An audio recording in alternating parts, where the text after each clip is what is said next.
अमीर दलित हैं तो चिराग जी हैं। 9 फैक्ट्री का मालिक चिराग पासवान खुद हैं। उनकी बहन सगी चिराग जी ने रो रो के छतिया पीट पीट के कहते थे ऐसे ऐसे, हाँ, अब भिक्स लगा लगा के रोते थे। हाँ, बीजेपी के लोगों ने बाबा साहब अम्बेडकर का, स्वर्गीय रामविलास पासवान का मूर्ति तोड़ दिया। नमस्कार, आप देख रहे हैं पीटीएन न्यूज़ और मैं हूं आपके साथ मनीषा। चिराग पासवान हाजीपुर से चुनाव लड़ रहे हैं तो वहीं दूसरी तरफ आरजेडी ने भी अपनी कमर कस ली है और अब चिराग पासवान की जो बहन है आशा पासवान हाजीपुर से चुनाव लड़ रही है। तो अभी हमारे साथ है साधु पासवान, तो आइए जानते हैं इनसे क्या कहना है इनका। आप बता सकते हैं कि चिराग पासवान हाजीपुर से चुनाव लड़ रहे हैं तो वहीं दूसरी तरफ आशा पासवान भी चुनाव लड़ रही है और हाजीपुर से जो चिराग पासवान है काफ़ी दमदार नजर आ रहे हैं। तो क्या लगता है आपको कौन जीतेगी? देखिए, आशा पासवान जी का फैसला हमारे नेता आदरणीय लालू प्रसाद यादव जी, तेजस्वी यादव जी को लेना है कि हाजीपुर से चिराग पासवान जी के विरोध में कौन होंगे। यदि हमारी पार्टी और हमारे नेता यदि टिकट देते हैं आशा जी को तो निश्चित तौर पर हम लोग उस जंग को जीतने का काम करेंगे और जंग जीतकर लालू प्रसाद यादव जी के झोली में हाजीपुर का सीट हम लोग देने का काम करेंगे। पर यहाँ पर चिराग पासवान काफ़ी ज़्यादा दमदार नजर आते हुए नजर आ रहे हैं। ये दमदार कौन है? यदि चिराग पासवान दमदार होते तो आपको याद होगा कि पिछले साल आम चुनाव हुए थे बिहार विधानसभा का, उसमें चिराग पासवान जी ने 127 उम्मीदवार अपना खड़ा किए थे, सभी की जमानत जब्त हो गई थी। आपको याद होगा कि इस बार लोकसभा इनका जहां क्षेत्र है जमुई, वहां तारापुर विधानसभा चुनाव हो रहे थे तारापुर में, और एक दूसरा चुनाव हो रहा था दरभंगा के कुशेश्वर स्थान में जहां स्वर्गीय रामविलास पासवान जी का मामू घर है। तो दोनों क्षेत्र में, दोनों जगह चिराग जी के उम्मीदवार की जमानत जब्त हो गई। तो चिराग जी को उसी तरह हाजीपुर की जनता, जहां जहां इनका उम्मीदवार है इस बार 5 जगह, सब वहां की जनता जमानत जब्त करके भेजेगी। जी, तो चिराग जी ने कहा है अपने एक इंटरव्यू में दलितों का नेता बनाते हैं वो सबको, कि वो दलितों की नेता है। इस पर आप क्या कहना चाहेंगे? ये जो बिहार की बहुजन फैसला करेगी। यदि चिराग पासवान दलित के नेता होते तो वो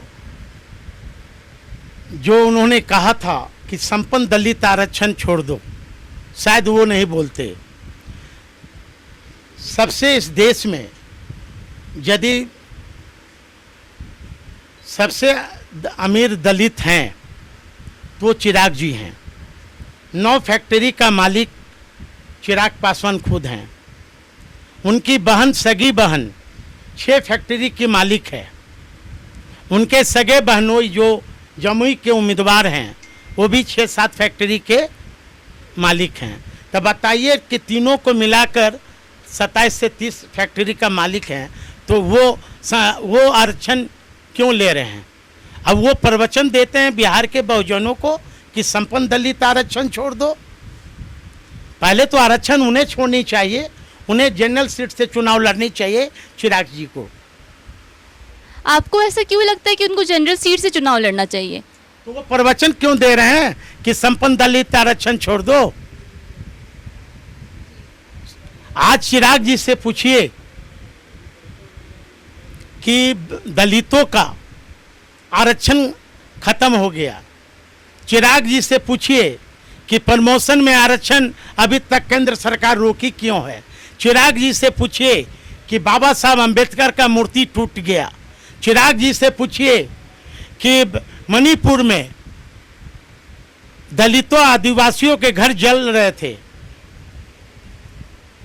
और चिराग जी बंसी बजा रहे थे ऑस्ट्रेलिया में जाकर। चिराग जी से पूछिए कि मध्य प्रदेश में बीजेपी के नेता के द्वारा एक दलित युवक को मुंह में पेशाब पिलाया गया, उस समय चिराग जी क्या कर रहे थे? चिराग पासवान से पूछिए कि वहाँ किसकी सरकार थी। मणिपुर में भी बीजेपी की सरकार थी और मध्य प्रदेश में भी बीजेपी की सरकार थी। चिराग जी से पूछिए कि आज बिहार में आज जिनसे वो गठबंधन किए हैं आदरणीय नीतीश कुमार जी से, कल तक पानी पी पी कर कोसने वाला व्यक्ति आज नीतीश कुमार के राज में यदि सबसे ज़्यादा शराब के नाम पर, तारीख के नाम पर यदि जेल में बंद है तो सबसे ज़्यादा दलित है।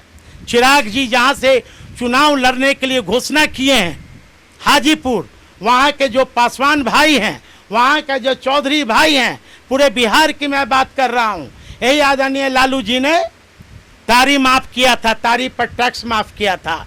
यही आदरणीय लालू प्रसाद यादव जी ने मछली पाल, जो हमारा निषाद भाई है, मछली जर क्या उसको बोलते हैं, उसको माफ़ किया था, टैक्स माफ़ किया था।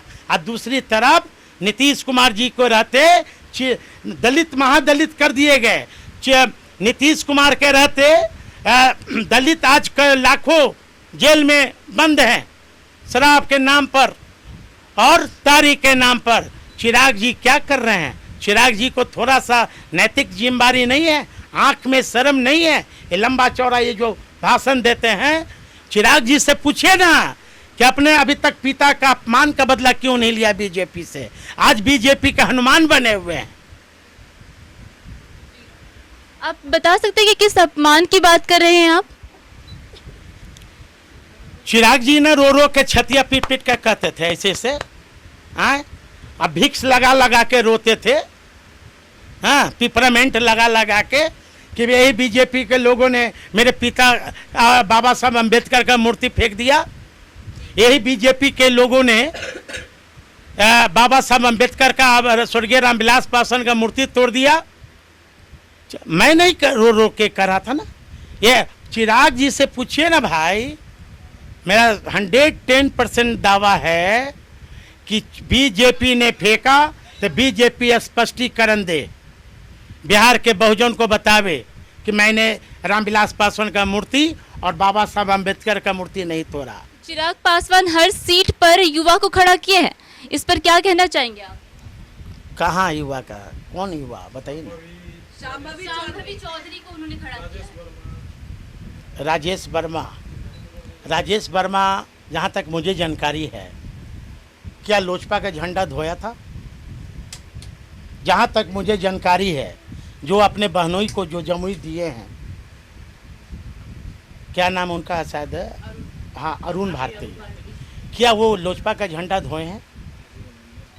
क्या उन्होंने पुलिस से मार पिटाई? वैशाली, जिस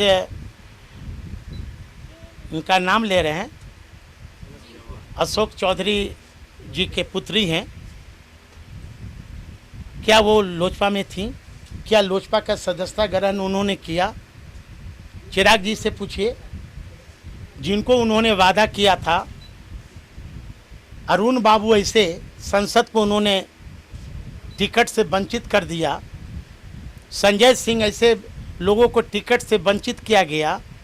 चिराग जी का जिस समय पार्टी टूटा, घर टूटा और सभी सांसदों को उन्होंने गद्दार बताने का काम किया कि ये लोग गद्दार लोग हैं, और उस गद्दार में उनके पिता सम्मान चचा आदरणीय पशुपति कुमार पारस जी को भी चिराग जी ने गद्दार बताया।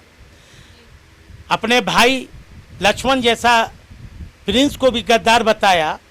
तो मैं चिराग जी से मैं पूछना चाहता हूं कि बीना जी यहाँ से वैशाली से चुनाव लड़ रहे हैं, तो वो गद्दार के श्रेणी में नहीं आते हैं क्या चिराग जी? या गद्दार के श्रेणी में आते हैं तब फिर कैसे डील हुआ चिराग जी?